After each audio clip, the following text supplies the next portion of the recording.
大家好，今日要介紹嘅咧就係一開嘅拳法有啲乜嘢，大家一定熟知黑腳，一定有噶啦，一定喺度啦。究竟要幾多錢呢？我陣間喺上邊會透露噶啦。嗱，黑腳15萬之後咧，就試喺黑腳嘅技能先。黑腳我係幾建議新手買嘅，因為佢話晒都係第一嘅拳法。因為如果唔買啲拳法嘅咧，你就解鎖咁神人拳。你而家就去第二個就係雷拳。雷拳你喺天空島就學到噶啦。頭先個黑腳咧，你喺海盜村就學到噶啦。呢一個其實都唔錯，係真唔錯嘅。係真唔錯嘅。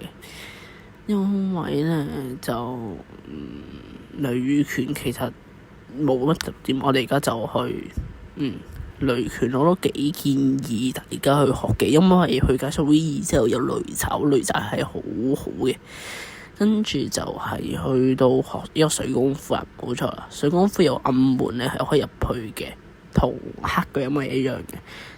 咁跟住水功夫我都係幾建議大家去學嘅，因為水功夫佢係真係好好玩嘅，好爽。拜拜。